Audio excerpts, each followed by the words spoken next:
월가에서 돈을 버는 방법을 알고 싶은가? 그 방법을 알고 싶어 하는 사람은 이 세상에 수없이 많을 것이다. 만일 내가 그 방법을 알고 있다면 아마도 이 책은 한 권에 1만 달러를 받아도 팔릴 것이다. 성공한 증권인들의 좋은 아이디어가 하나 있긴 하다. 이 이야기는 뉴욕의 투자 상담사 찰스 로버츠에게서 들은 것이다. 나는 처음에 주식 투자를 위해 2만 달러를 친구들에게 빌려 텍사스에서 뉴욕으로 왔다. 나로서는 주식의 요령을 알고 있다고 생각했지만 결국 돈을 몽땅 잃고 말았다. 한때는 좀 벌기도 했지만 결국 전부 잃었다. 나는 돈을 잃은 것은 아무렇지도 않았지만 친구들에게 정말 면목이 없었다. 그들이 그 돈 때문에 곤란을 겪을 정도로 가난하진 않았지만 그들에게 큰 손해를 끼쳤으니 다시 얼굴을 대하기가 두려웠다. 그러나 놀랍게도 그들은 아무런 문제 제기도 하지 않았다. 실로 낙천주의자들이었다. 처음 투자를 시작했을 때 나는 유행만 바라고 다른 사람들의 의견에 의존해 투자를 하고 있었다. 결국 H.I. 필립스가 말한 대로 귀로 시세를 살피고 있었던 셈이다. 나는 잘못을 깨닫고 다시 투자를 하기 전에 제대로 공부를 해야겠다는 생각을 했다. 그래서 나는 증권계에서 크게 성공한 버튼 S. 캐슬즈라는 사람을 만났다. 그는 오랫동안 성공한 증권인으로 명성이 자자했는데 그의 성공은 단순히 운의 결과가 아니라고 생각해 그를 만났던 것이다. 그는 지금까지 내가 해온 방법에 대해 두세 가지를 질문했다. 그리고 주식을 하는 데 대한 가장 중요한 원칙을 충고해 주었다. 나는 어떠한 거래에 대해서는 스톱로스 오더 손실정지 주문을 달아둔다. 50달러의 산주를 45달러로 팔아버리는 것이다. 다시 말해서 시세가 떨어져 샀던 주가 5포인트 내리게 되면 자동적으로 팔리게 특약을 걸어두는 것이다. 그러므로 나의 손실은 5포인트로 끝나는 셈이다. 만일 주식을 사서 성공한다면 평균 이익은 10 내지 25 또는 50포인트에 달할 것이다. 그러므로 손실을 5포인트로 제한한다면 절반 이상의 거래에 실패하더라도 이익을 낼 수 있는 것이다. 나는 그 말을 듣고 그 원칙을 채택했다. 그런 뒤부터는 고객에게도 이윤을 주게 되었고 나도 벌었다. 그 후 나는 손실 정지의 법칙이 주식시장뿐만 아니라 다른 여러 가지 일에 활용될 수 있다는 것을 깨달았다. 즉 경제적인 걱정 외에도 온갖 귀찮은 일이나 불쾌한 사건에도 마법과 같은 효과를 나타냈다. 예를 들면 내겐 점심을 함께 먹는 친구가 있었는데 그는 늘 약속 시간에 늦곤 했다. 그 탓에 나는 늘 지루하게 기다릴 수밖에 없었다. 그래서 그에게 손실정지에 대해 설명하며 이렇게 말했다. 빌, 나는 자네를 기다리는 시간에 대한 손실정지를 20분으로 정하겠네. 만일 자네가 그보다 10분 이상 지각한다면 우리의 점심 약속은 깨진 것으로 하겠네. 아, 나도 좀 더 일찍 성급함, 변덕스러움, 고집스러움, 뉘우침, 그 밖의 모든 정신적, 감정적 걱정에 대해 손실정지를 적용했더라면 얼마나 좋았을까. 왜 내게는 마음의 평화를 어지럽히려는 온갖 상황을 똑바로 직시하고 이봐, 데일 카네기. 이번 일은 그만큼 머리를 썼으면 충분하네. 하고 타이를 지혜가 없었던가. 참으로 유감스러운 일이 아닐 수 없다. 그러나 나도 나 자신을 칭찬해 줄 만큼 지혜를 발휘한 적이 있었다. 그 일은 자랑해도 괜찮을 것이다. 더구나 그 일이 있었던 때는 일생의 위기라고 할 만큼 중대한 시기였다. 장래에 대한 꿈과 계획, 오랫동안 꾸려온 사업이 하루아침에 물거품이 될 수도 있는 위기였던 것이다. 그 내용은 이렇다. 30대 초 나는 소설가가 되기로 결심했었다. 말하자면 제2의 프랭크 노리스, 잭 런던 또는 토머스 하디가 되겠다고 결심한 것이다. 당시 나는 진지했고 그 때문에 유럽에 2년이나 머물렀다. 그 무렵은 1차 세계대전 후의 인플레 시대였으므로 달러만 있으면 참으로 편하게 생활할 수 있었다. 그리고 그 2년 동안 눈보라라는 제목을 붙인 작품을 탈고했다. 그 제목은 정말 그 책에 어울렸다. 작품을 본 출판사들의 반응이 다코타 평원을 휘몰아치는 눈보라 못지않게 싸늘했기 때문이다. 그들로부터 가치 없는 소설이다. 소설을 쓸 재능이 없다는 말을 들었을 때 심장이 멈춰버리는 것 같았다. 나는 망연한 표정으로 출판사를 나올 수밖에 없었다. 몽둥이로 머리를 세게 얻어맞은 것보다 더한 충격이었다. 나는 멍한 상태에서 내 인생의 기로에서 실로 중대한 각오를 해야만 한다는 것을 느꼈다. 나는 어찌해야 할 것인가? 어느 쪽으로 가야 좋을 것인가? 몽롱한 상태는 여러 주일이나 계속되었다. 그 당시 나는 당신의 걱정에 손실정지를 적용하라 라는 말을 들어보지 못했다.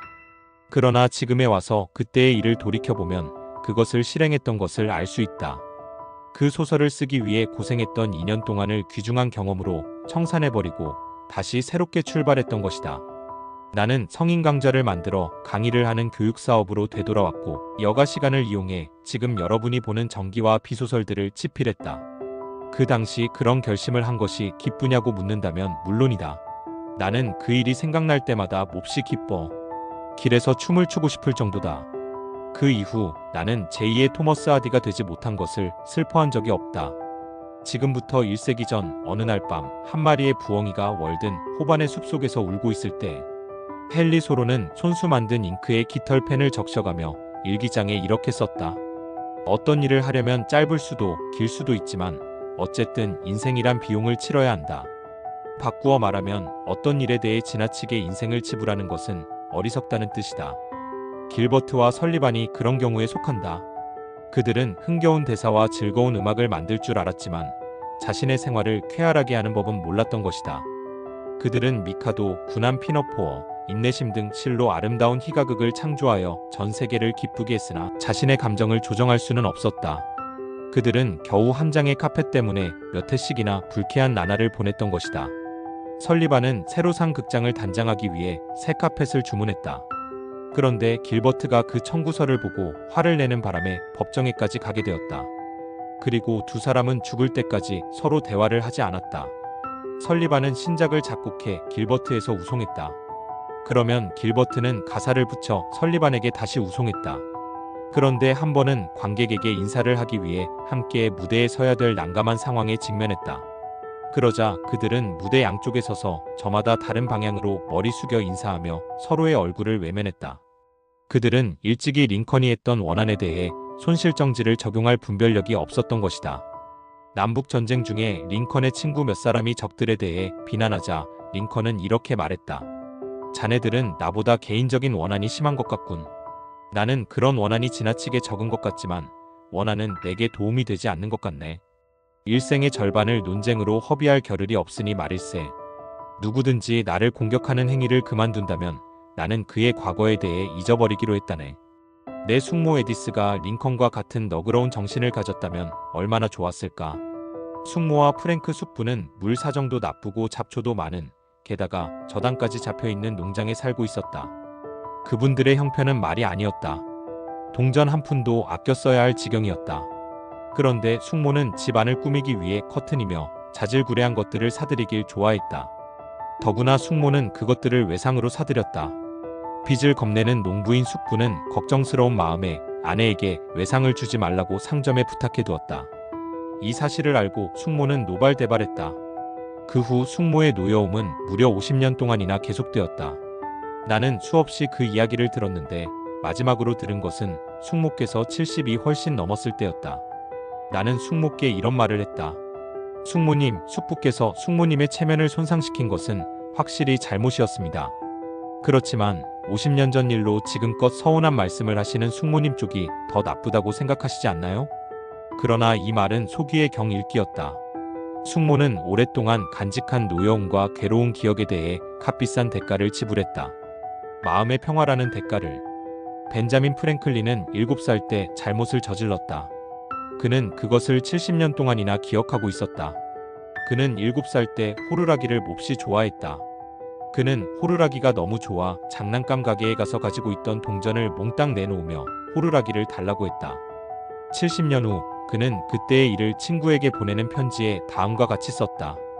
나는 그것을 가지고 집에 돌아와서는 온 집안을 돌아다니며 불었다. 그런데 내가 호루라기 값을 너무 비싸게 주고 산 것을 안형들이 놀려댔다. 나는 분해서 울음을 터뜨렸다. 프랭클린은 세계적인 인물이 되어 프랑스 대사가 된 후에도 그때의 일을 기억하고 있었다. 호루라기에서 얻은 기쁨보다 분한 생각이 더했다. 그러나 프랭클린이 얻은 교훈의 대가는 싼 것이었다. 그는 이렇게 말하고 있다. 내가 성장한 후 사회에 나와보니 많은 사람들이 호루라기에 대해 값을 지나치게 많이 지불하고 있다는 것을 알았다. 결국 불행의 대부분은 그들이 사물의 가치평가를 잘못하기 때문에 비롯된다고 생각한다. 길버트와 설리반도 그들의 호루라기에 대해 지나치게 많은 대가를 지불했다.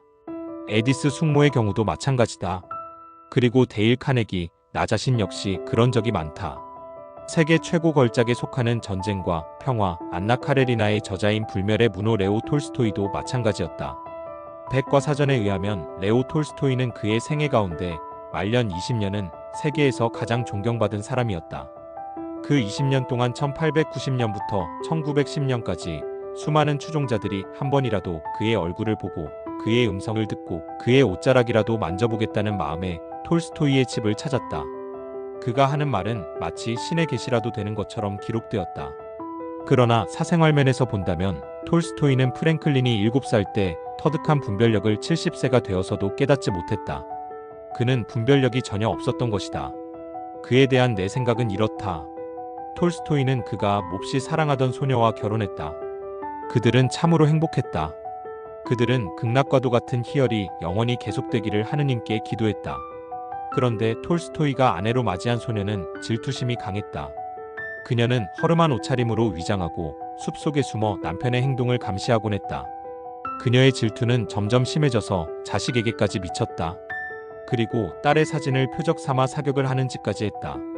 또한 아편병을 입에 물고 바닥을 뒹굴면서 자살하겠다고 울부짖기도 했다. 그러는 동안 아이들은 방구석에 움츠리고 앉아 무서워서 몸을 떨어야 했다. 톨스토이는 어떻게 했을까? 나는 그가 화가 나 가구를 부수었다고 해도 비난하지는 않을 것이다. 그럴 만한 이유가 있었으니까. 그러나 그는 이보다 훨씬 더 심한 짓을 했다. 즉, 그는 비밀스럽게 일기를 썼던 것이다. 그는 모든 일이 아내의 잘못이라고 썼다. 즉, 일기가 바로 그의 호루라기였다. 그는 후손들이 자기를 동정해 아내를 비난하도록 유도하려고 꾸민 것이다. 그의 아내는 어떻게 했을까? 그녀는 남편의 일기를 빼앗아 불태워버렸다. 그리고 자신도 일기를 쓰기 시작해 남편을 악당으로 기록했다. 또한 누구의 죄라는 제목의 소설을 써서 남편을 악마로 만들고 대신 자기를 희생자로 만들었다. 무엇 때문에 그런 짓을 했을까? 어째서 두 사람은 그들의 유일한 가정을 톨스토이의 표현대로 정신병원으로 만들고 말았을까? 몇 가지 이유가 있었다.